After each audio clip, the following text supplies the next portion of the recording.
Hi, it's Dr. Noel Williams, Optimal Health Associates, October 11th, 2021. A general COVID update, a couple other things. So, I hope everyone had a good weekend. Us Oklahomans celebrated victories for OU against Texas and OSU versus whoever they were whoever they were playing. But I'm glad they won too. I'm glad every team won, and I'm happy for all the teams that didn't win, that could have won, that didn't. Anyway, so COVID. Cases are going down. The Delta stuff's going down. Just big societal stuff with, the impact on the shutdowns, the mandated vaccines, and, watching things kind of, if you're older, like I am 57, but young at heart, it's kind of weird watching society now because, you have like the Southwest Airlines shut down over weather. Okay, that is a pilot thing and staff thing.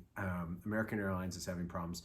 And a lot of these airlines are having problems because there's no workers. The airports are not, people are traveling. There isn't the workers. And then complicating it is now some of this stuff with mandating vaccines. We're seeing that all over the place. And we're just going to see it get worse because people who don't want to get vaccines aren't going to get vaccines. And especially the people who feel strongly about it, who already got infected, because there's no benefit. There's no benefit. I will post those papers this week. I talked about it last week. There's a bunch of good papers which we've discussed. Again, the highlight being that one paper, but there were three. Basically, you have 95% antibody rate 1 year from your infection. The only reason it's at 1 year because we haven't had the trials go long enough to go further. But of that 95% that were still had antibodies, 5% had further testing that didn't have antibodies, and 8 of the 11 patients, or 4% essentially, had T cell and B cell immunity. I read this horrid article on CNN talking about how important antibodies are to fight Delta. No, Delta's fast. It's your T cells primarily, most likely, and your antibodies second. Your T cell immunity starts in 6 hours. It's T cell immunity first, antibodies second. They even had a virologist saying that. I'm like, no, it's your T cell immunity first. Can someone read a paper before they talk? And then likewise, people in the community who go on TV, who say things that are off or incorrect, and that happens to all of us, so we can misspeak. You just have to then own it and say you're sorry, and I just have not seen that from the people who talked about there not being still good immunity at 3 months from after an infection. I've emailed one of them, and no crickets, so I'm a little disappointed about that, but don't worry, I will be bothering that person again since he is a university professor. But you gotta be able to respond. So that's the big stuff. COVID's going down. Fauci said we can have Halloween. Not that I give a rat's petunia about what he thinks about anything, because he already said we didn't know about Christmas, but since he then flipped on that because obviously the people in charge don't want people to be very mad at the Democrats. Sorry, but it's the truth. And that just is so controlling and wrong and incorrect that it's frightening. But enough of that. What are the questions, honey? Because I don't want to go too political there, and I was thinking I was edging that way, and I don't want to. Because I believe that people need to be able to make their decisions, even stupid ones. And so if you're really strong against the vaccine and you think people like me were stupid to get the vaccine, I respect your right to think I'm stupid. And if you're someone who didn't want to get the vaccine, then you're a super high risk person, I respect your right to not get the vaccine. But I don't think anyone's stupid for making their own decisions, but there's a lot more, what would be the right word? I'm much more of a libertarian and believe that people should be allowed to make their own decisions. I don't think the vaccines are perfectly safe. I think they're a great idea for people in higher risk groups. The booster data is zilch in terms of being meaningful. It's all theory, and again, you're doing a major vaccine intervention with no theoretical benefit. So anyway, enough of that. Questions? Okay. Kim has her fancy reading glasses with lights on the edge of them so she can see. Straight from Amazon. Well, yeah. Who's not a sponsor. If someone is thinking about getting the vaccine, they haven't had it yet, what preparation would you recommend people do? Okay, this is my personal opinion. Okay, we believe, at least in my family, in my point of view, is everyone who gets a vaccine should be on fish oil. And I think it's a great idea if you don't have a contraindication reason you can't do it. Take baby aspirin for 3 to 4 days beforehand, before and after. And if you have risk factors for blood clots in particular, I would absolutely want you to do it 7 days before and after each dose. There's more things you can do, but I think that would be your baseline stuff. I think being on melatonin beforehand would also be a good idea for at least a week or two. That would be the basics. How much melatonin? Just because I know that's going to For be that, 10 milligrams if you're doing it. I do more for the, 5 would be fine, but 10, I think. I worry about the inflammation after the vaccine. I had 2 people in today who had, and I don't want anyone to get mad at me, but their symptoms correlate immediately to their vaccine within 24 hours. And it's been a persistent, difficult problem for both of them. And so people get inflamed after the vaccine. I'm sorry. I got sick after the vaccine mildly for a few days. It wasn't that bad, but hey, some people get really sick. I wish that didn't happen. There's risks to the vaccine, but it doesn't mean you shouldn't get it. Would you do the same preparation for both the first and second? Yes, but with the caveat being, if you have a lot of problems with the first one, I would be very careful getting the second one, and you need to talk to your provider about it if your provider doesn't want to talk to you about it. That's more challenging, but I think your provider should talk to you about it. And it's not just, hey, you're going to do great. There's definitely people who have complications with the first one and they don't tell anyone because they don't want to I had chest pain or something, and they go have the second one and something disastrous happens. So you need to talk to your provider. If you're an older man and you have any kind of chest discomfort after one of your vaccines, don't get a second one until you get an okay from a cardiologist. Okay, it's that simple. There's plenty of case reports of what can happen. I'm not going to go into it, but if you have any kind of chest discomfort, chest pain, shortness of breath after your first vaccine, do not get a second one without getting a cardiology evaluation. Okay. If somebody is vaccine hesitant, they haven't had it yet, I think you mentioned the ACE2 receptors. Can you get those levels tested? No, ACE2 receptors are what the spike protein binds to. It's on cells. You can't get those levels checked, but we can tell you trends. I can tell you trends on those. So we don't really get much ACE2 receptors till we're, and again, they're very limited through teen years and then into the early 20s. But again, it's the Y chromosome. So girls and guys, if they start like this, the guys start coming up and through like 20s, but they're still really low. They're really low. But then there's this arc as guys start getting older, and the girls follow, but they start doing more like that. So that's why men's risk really start to go up first at 55 and then at 65. A lot more girls lag. And so the more ACE2 receptors you have, the more likely you are to have the virus get stuck in your lungs. That isn't a good thing. So that's the issue with ACE2. If you have vaccine hesitancy, go talk to your doctor about it or your provider. Hopefully they can give you the positives and negatives. I would simply say this: look at your risk. If you're a guy, you're over 30, you get COVID, and you're symptomatic, you probably have, and you become symptomatic, you probably have at least a 1% risk of death if you're symptomatic. You probably have a 20 to 30% chance of some longer term damage. Okay, and if you get the vaccine, your risk of that stuff drops to a total of 1% or less, 1% essentially, for long-term damage, hospitalization, and death. So, it's a remarkable reduction. If you're a girl, the numbers are a little less if you're in that age group, but they're still close.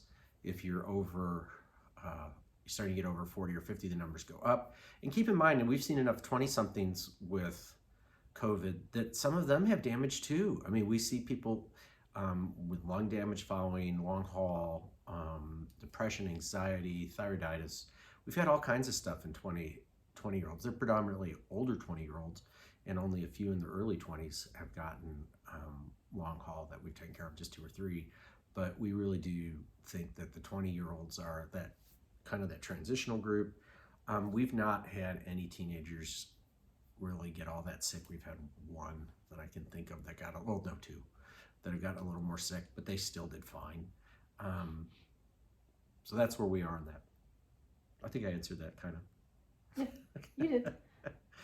And keeping in mind from an experiential perspective, for what it's worth, I mean, we're probably somewhere around 900 outpatient COVID infections. We had 5 this weekend. 4 were vaccinated, 1 was in a non-vaccinated. None are sick, but 3 of they're sick, but they're asymptomatic, but they're just mild. The three of them were in their 20s. The unvaccinated was one of the 20s, and then I had 2 people in there around 50. But they were vaccinated too, but they're both, all the vaccinated people are mild, and the 20-something that's not vaccinated is mild. Ready? Okay. If you are thinking about getting the flu shot, should someone factor in if they got the vaccine? Do the two have anything to do with each other? I don't think they have anything to do with each other, but I would say this, that if you've gotten inflamed from the COVID vaccine recently, and you've in the past gotten inflamed or sick from the flu vaccine, I don't know if I would double dip close together. I'd separate them at least by a few weeks. Again, the flu shot is a personal choice. I've given my opinion on it innumerable times. So, If you have one vaccine and then you get COVID before you get your second vaccine, does that mean you have a robust immune response necessarily? And should you get the second shot? And if so, how long should you wait? So the first thing is, so if you look at the original Pfizer and Moderna data, if you get COVID after the first week, or after the first 5 days, your chances of getting significantly ill was diminished by 95%, or roughly severe illness was diminished by 95%. If you got it later than that, like you got it any time after day 12, your severe illness was diminished by essentially 99%. So if you get the vaccine and then you get COVID in that, before 3 weeks or 4 weeks, whenever you end up getting it, I consider that your second vaccination, and a better one than your first one, because it's natural. Your immune system's already revving up. You're going to supercharge it. My personal opinion is you only get the next vaccine if you did a Pfizer or Moderna, if you need it for travel or work. Would be the only reason I would get it. But that's me. I mean, that's a difference between myself and the CDC and the FDA and almost everybody, in the United States, because we don't believe that infections cause immunity like they do for, let's see, chickenpox. I mean, there's so many things: measles, mumps, rubella. Where this is the only disease in the history of the planet that there's no immunity when you get the disease, when we know there is. But what do you do? Okay. If you get Delta, how long should you wait to get the vaccine? So Delta, if you haven't been vaccinated and you get Delta, and you minimally wait 3 months. Any person should wait at least 3 months before getting a vaccine after the infection. If you have moderate to severe disease, I would wait at least 6. I think looking at the data, you can wait 9 to 12 without any issues over 99% of the time, because you have immunity. That's what the papers show. So if you wait 12 months from your infection before you got the vaccine, you have a 99% chance of having long-term immunity, which is what the data has shown. You can always repeat your antibodies. So if you're like me, at 10 months, I repeated my antibody levels from the vaccine. They were still the same, 489 or something. So, I'm not going to repeat them again for 10 months. I don't care. I mean, my germ cells, the whole reason I'm still up now is because my germinal B cells and T cells worked. And one of the reasons I knew they worked was I got sick from the vaccine. Not sick, just like felt flu-like one day, exhausted for 3 to 4, and happened both times. Second time a little worse than the first. So that was my immune system working. I have a successful immune system. I've not been a sickly person. it's just kind of the way you kind of know if you're a sickly person, and that might mean your immune system isn't that functional. There's a lot of common sense to this, which isn't that hard. Well, well, it may be hard for some people, but we won't talk about them. Can you talk about antibody-dependent enhancement? Antibody-dependent enhancement, an older subject which will begin. And there's two separate immunological things to keep in mind. You have antibody-dependent enhancement, and then you have original antigenic sin. They are different subjects. I'm going to do antibody-dependent enhancement first. It means that the antibodies you make from a vaccine facilitate a worse infection than just getting the infection. It makes it worse. You get sicker, the infection rate goes up, it's worse. And it's because of the way the antibody interacts with the viral particle in your immune system. So it's a worse infection. That has not happened with COVID vaccines. That does not happen. It has not happened. It could happen, but thus far it has not. It has not happened. That is different than vaccine side effects. You get the vaccine, you get a blood clot in your leg. That's not antibody-dependent enhancement. That's a side effect from the vaccine. You get Guillain-Barré, you get or Bell's palsy or something from the vaccine. That is a complication. That is not antibody-dependent enhancement. Antibody-dependent enhancement is the interaction between the antibody and the viral particle if you get infected. Okay, then there's original antigenic sin.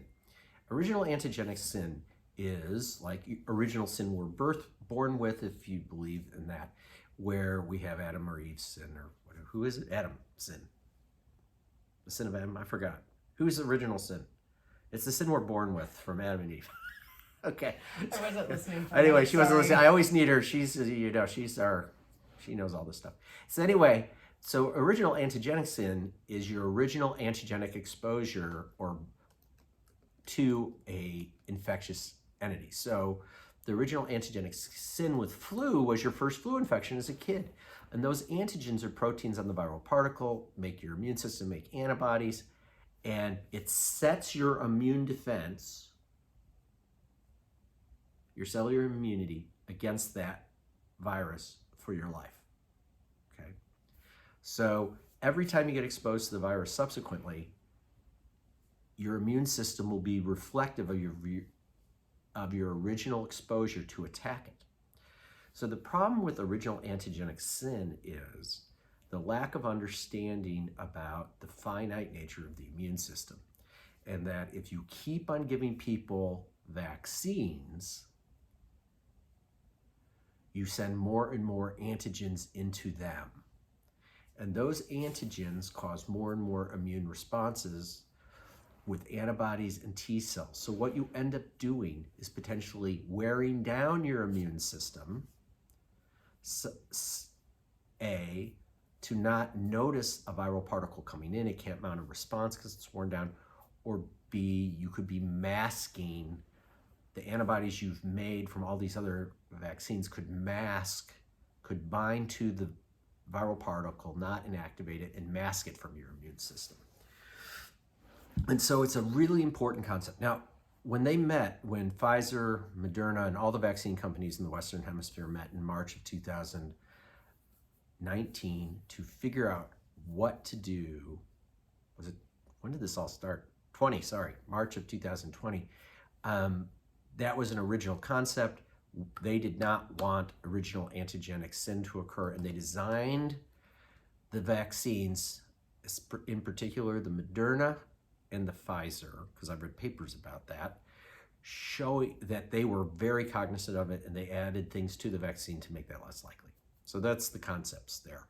But the problem isn't original antigenic sin with vaccines from COVID so far. I worry about it, that if you give people who are vaccinated vaccines, you're then going to dumb them down. And, our anecdotal meaningless experiences, the 7 people we've had infected who were prior infected with COVID, who then got Delta, all were vaccinated. We've yet to have someone who was prior infected without who was prior infected with COVID get Delta. So it's just an interesting thing. But we worry about getting repetitive vaccines to people who've had COVID because I think that's what leads to antigenic sin, and it can get them more likely to get sick. And that's what can happen with flu vaccines, and look at the data in 2008. Oh, you can't because the CDC won't release it because that's what's happened. Anyway, go ahead. That's it. Good night. Take care. Go OSU Cowboys and the Sooners. Okay.